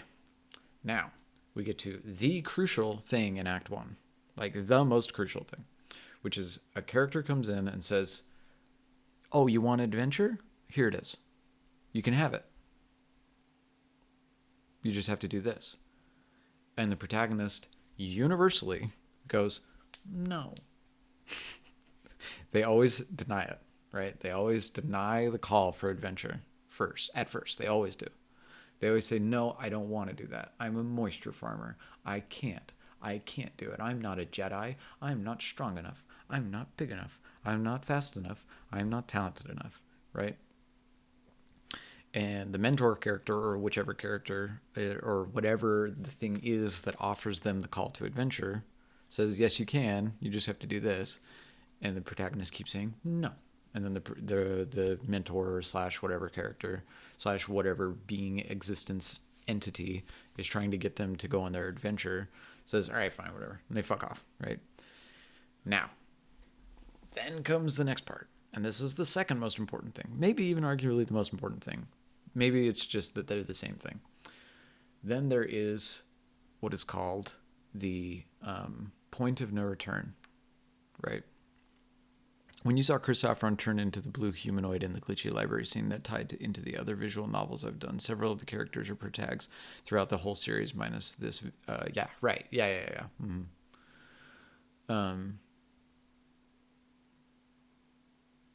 So the after the refusal of the call for adventure, there comes the point of no return. And what is the point of no return in Star Wars?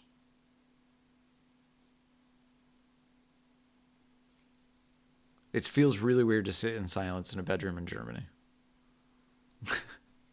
while I wait for the answer, because I'm sure you know what it is. Um, yes, when the uncle and aunt die, right? He comes home. His uncle and aunt have been murdered. It doesn't even really tie into the narrative. You know what I mean? It's not like in Return of the Jedi, Luke is like pondering, like, man, remember when my aunt and uncle died? I do. Like it never. It's like almost never touched on it. I actually don't. I literally don't think it's touched on again. That his aunt and uncle were brutally burned alive. You know what I mean? Like he just comes out and goes, "No." Yeah, it's not touched on. No, how? No, Uncle Peter. No. That's one of the few advantages to the prequels. Yeah. Yeah, it gets touched on. Yeah, so like, but yeah, true. But the thing that's interesting, I mean, it doesn't need to. Star Wars is still an entertaining film, despite the fact that it's not touched on. You know, because the only purpose that serves is the uncle and aunt. All they represent is his normal life, right? They represent Luke Skywalker's normal life. He's a moisture farmer. When they are brutally burned alive, um, that represents Luke Skywalker's inability to return to his normal life. He has no choice but to go on his adventure. And the reason why is because this is just how a hero's narrative is structured and how a hero's journey is structured. And whether narratives like it or not, most of the time they're a hero's journey. Whether they even mean to. I slaughtered them like animals. But yeah, so the hero's journey, the character is ultimately forced on their journey. And the reason why they're forced on their journey is because the protagonist is ultimately a stand-in for the audience, right? The protagonist is a blank slate that the audience can kind of visualize themselves being, right? So even though I don't really like Luke Skywalker as a character, I don't think he's a particularly interesting character, at least in A New Hope. I don't think he's very interesting. I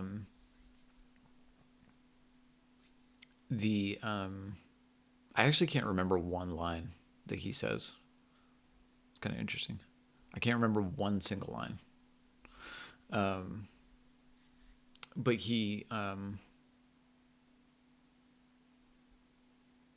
heroes in general, they have to refuse the call to adventure, right? Because it's endearing.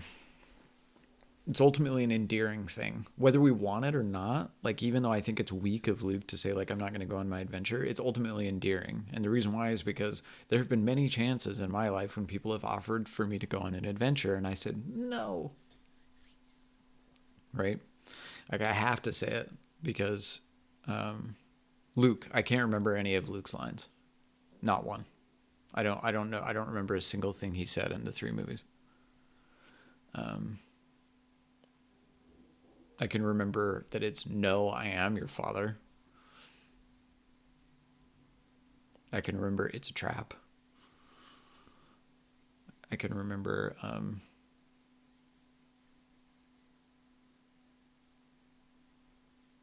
trying to think of other things I can remember. I don't know. It's been years since I've seen these films, but I think it's interesting because in general I don't really remember lines of protagonists, and I think it's by design. I don't think the protagonists necessarily, like, it kind of depends. So like if you're writing, like, you know, kind of the big budget commercial, Kessel Run in less than 12 parsecs. I think if you're writing kind of like the big budget fiction, like you're writing the like the super commercial fiction, typically your protagonists are not going to be very memorable. Like I there's nothing much to Harry. You know what I mean? Harry's not a particularly interesting character. I would say Hermione is a more interesting character than Harry is. I would say Dumbledore is a vastly more interesting character than Harry is. Right? Harry is like, there's nothing he's. You remember a lot of Solo's lines? Yeah, I'd imagine so. Oh, you think Harry's compelling? Interesting. What about him? Do you before anything? Do you remember anything he said in Harry Potter? Can you quote one line from Harry Potter? The Harry said specifically. I'm just curious. I'm not trying to like prove a point because he's part Voldemort. Yeah, okay, that's true. I must not tell lies. I don't even remember that. When does he say that?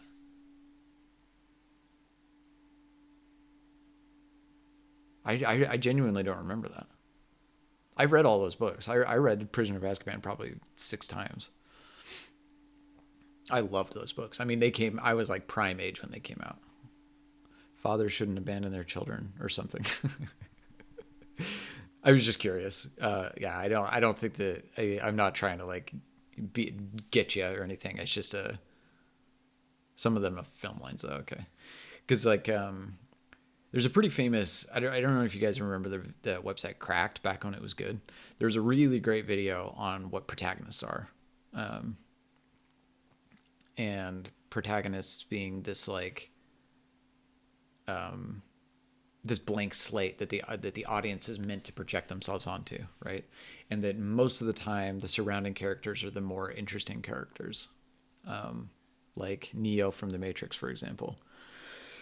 There's nothing it's not very interesting that he's the one, because I don't even know what that means.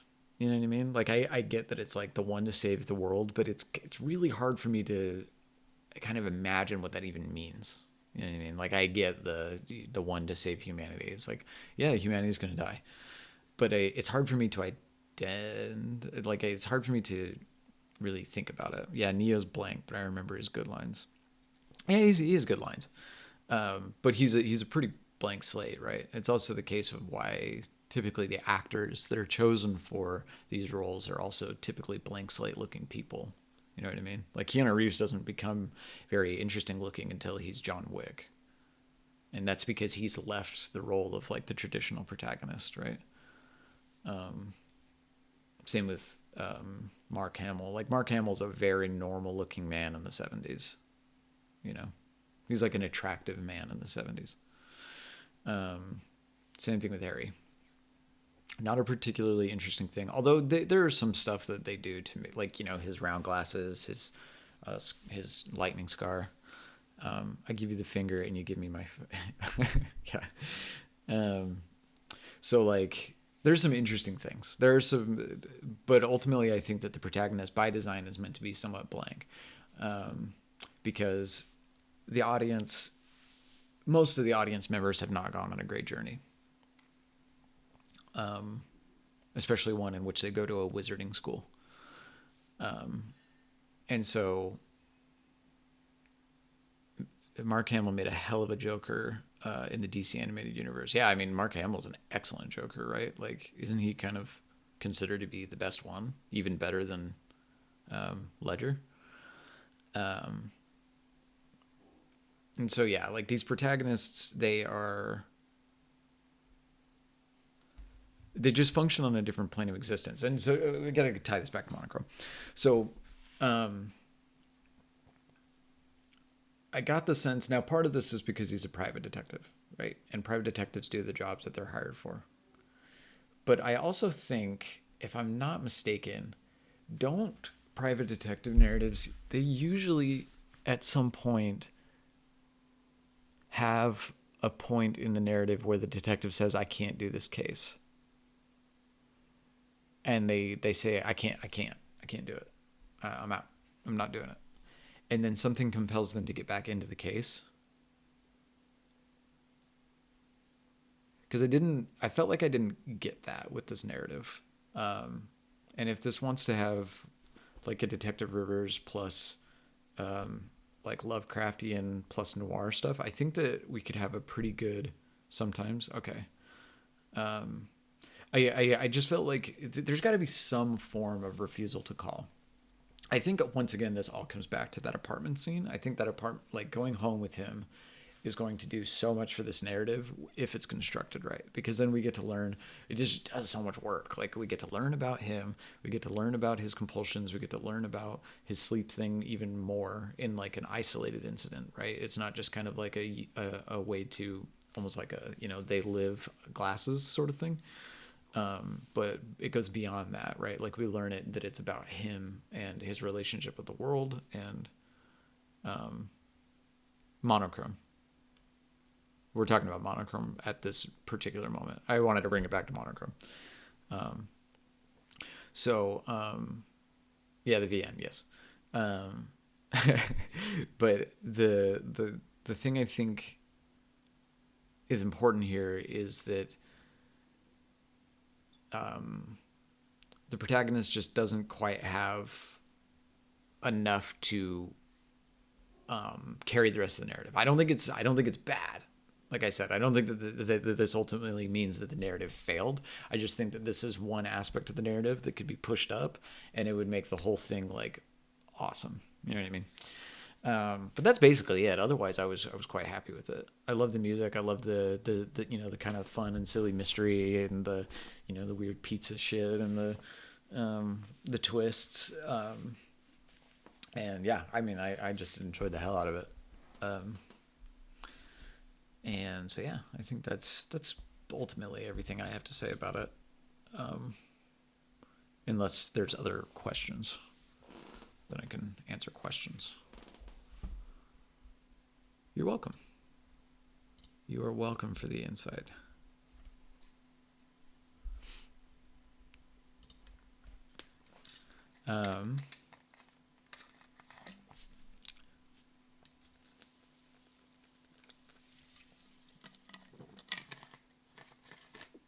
I did, yeah. I did say there was somebody who might be interested in this game. Pinckney, my professor. So,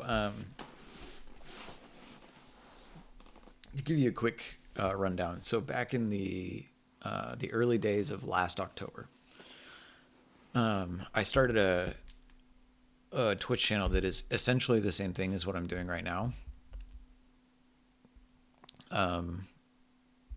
Except it was as part of Southern Illinois University. Southern Illinois University is where I did my MFA. It's where Pinckney teaches, et cetera, et cetera, et cetera.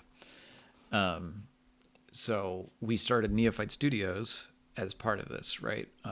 Because I was a research assistant for Pinckney in that school, and my job was essentially to explore digital narrative, right? So like, I set up a virtual reality lab. I learned a little bit about virtual reality development because he's particularly interested in virtual reality. Like, that's his thing. He wants that virtual reality. So I learned a lot about it so I could help him learn how to make some stuff in virtual reality.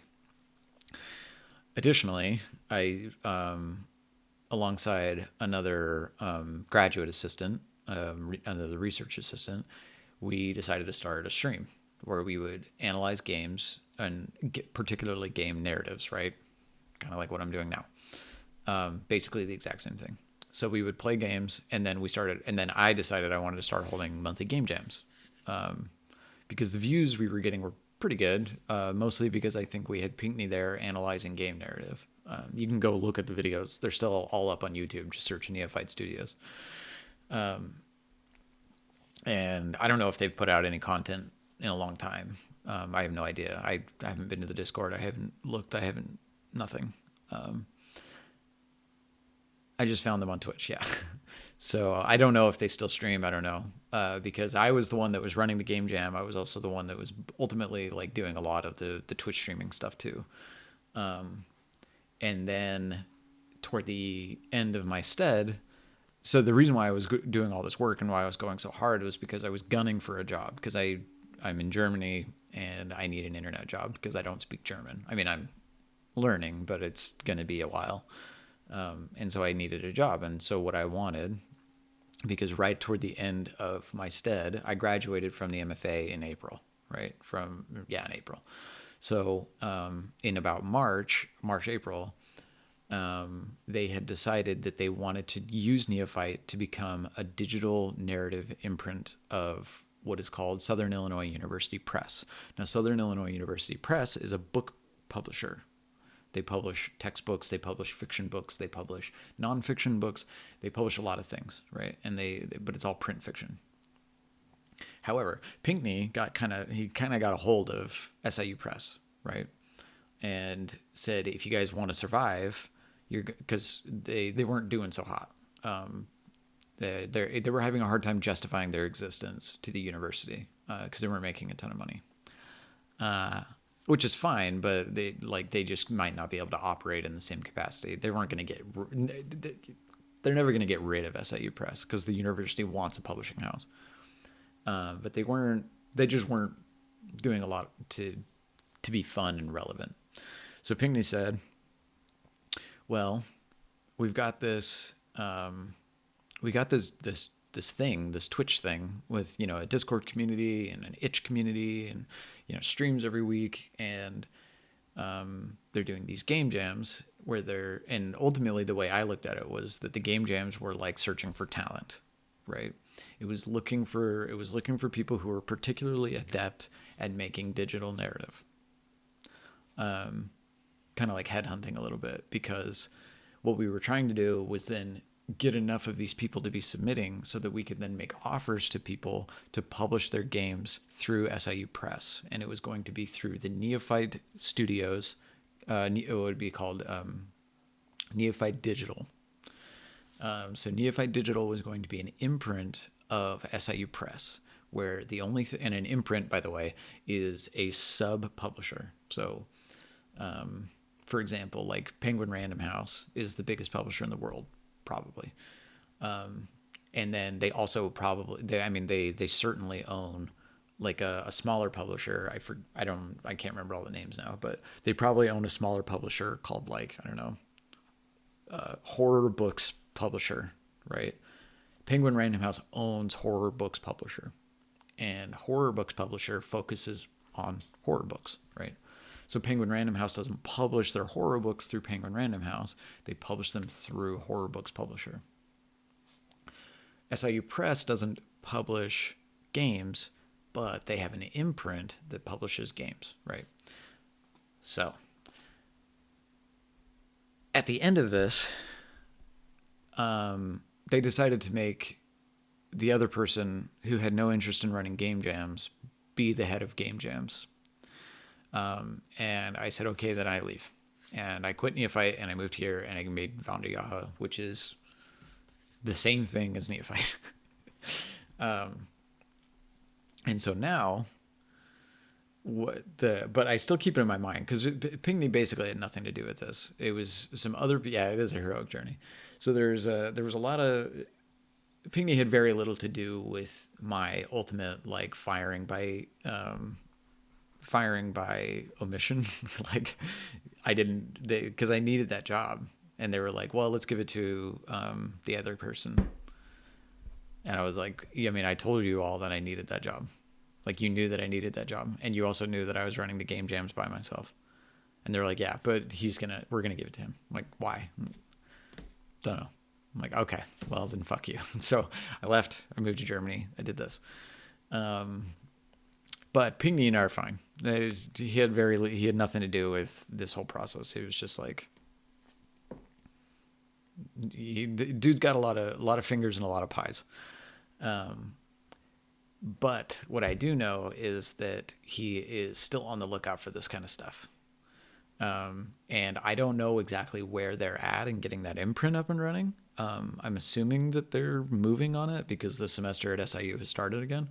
So, I know that they, at least in theory, are still looking for digital narratives that are doing interesting things. I know that Pinckney loves H.P. Lovecraft, and he also loves noir, and he also really is trying to do something in this art style. So I thought I would send him the URL to the itch page and say, hey, check this out. This is something I know that you're going to be interested in, right?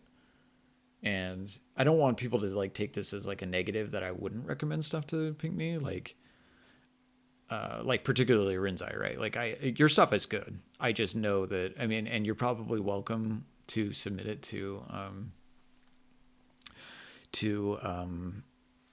neophyte publisher, like if you wanted to do that, but it's something I know that Pinckney's not going to be particularly interested in. He's a very particular dude. And if it's not going to catch his attention right then, he's not going to be mean about it. He's not going to be like, oh, this fucking idiot, this piece of shit. He's not going to think it's bad. He's just not going to engage with it in the way that I know you want him to engage with it. Whereas I think with Monochrome, this is the confluence of many things that I think Pinckney is looking for. Thanks. Yeah, I got that vibe. Yeah, it's just it's very hard to keep his attention because he's just doing a lot. And it's just super hard to like even with me, I have to like open conversations where I'm like, what are you currently interested in right now? And I have to talk to him about his current interests so that I can then hold his attention long enough that I can talk about what I'm interested in. Like he's just a difficult dude. I love him. I love the guy, but he's a difficult dude. But particularly with Monochrome, I think that this is something that is going to catch his attention in a way that will hold it.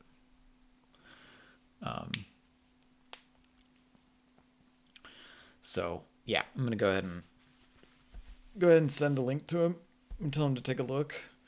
And obviously no promises, because like I said, I haven't been involved with Neophyte in a while. After I left, I don't know. He'll make a baby with this VN. After I left, I didn't have much. I had very little communication with everybody that was not Pinckney.